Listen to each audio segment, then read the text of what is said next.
ఒకే పన్ను, ఒకే రాష్ట్రం ఒకే పన్ను, కాంట్రాక్ట్ బ్యారేజ్ బస్సుల పన్నుల్లో మార్పులకు రవాణా శాఖ సిద్ధం. ప్రస్తుతం కనిష్టం 1120, గరిష్టం 3285. కొత్త ప్రతిపాదనతో సీటుకు 1500 లేదా 1800. రాష్ట్రంలో కాంట్రాక్ట్ గ్యారేజ్ బస్సుల పన్ను విధానంలో కీలక మార్పులకు రవాణా శాఖ సిద్ధం చేస్తుంది. సో ప్రస్తుతం అమల్లో ఉన్న 2 జిల్లాల పరిధి, రాష్ట్ర స్థాయి ఈ 3 రకాల పన్నుల విధానాన్ని రద్దు చేసి అన్ని బస్సులను సీట్లకు ఒకే రకమైన త్రైమాసిక పన్ను చెల్లించేలా అధ్యయనం చేస్తుందన్నమాట.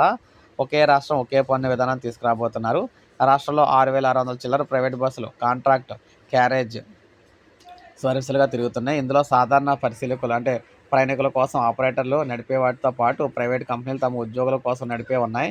ప్రస్తుత విధానంలో సీటుకు కనిష్టంగా మనకి 1120, గరిష్టంగా 3285 వసూలు చేస్తుండటంతో ప్రతి 3 నెలలకు ఇక్కడ భారీగా అంటే డబ్బులు అయితే వస్తున్నాయి.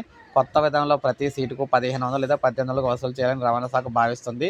1500గా నిర్ణయిస్తే 142 కోట్ల ఆదాయంతో సంవత్సరానికి దాదాపు 100 కోట్ల అదనంగా వస్తుంది. అంటే అదేవిధంగా 1800గా నిర్ణయిస్తే 169 కోట్ల ఆదాయంతో ఏడాదికి సుమారు 209 కోట్లు అదనపు రాబడి వస్తుంది. ఈ భారం అంతిమంగా ప్రయాణికులపై లేదంటే ఉద్యోగుల కోసం నడిపే యాజమాన్యాలపై పడుతుంది. ఇప్పుడు రాష్ట్రం అంతటా తిరిగే బస్సులకు సీటుకు 3285 చొప్పున వసూలు చేస్తున్నారు. వీటికి మాత్రం పన్ను భారంగా మారిందనమాట. అయితే వీటి సంఖ్య 108 మాత్రమే ఉన్నాయి. ఒకే జిల్లా పరిధిలో తిరిగేవి ఏకంగా 5000 అయితే ఉన్నాయి.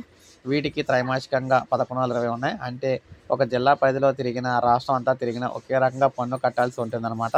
దీంతో తక్కువ దూరం తిరిగే బస్సులు యజమానులకు కొత్త విధానం భారంగా మారే అవకాశం అయితే ఉంటుంది.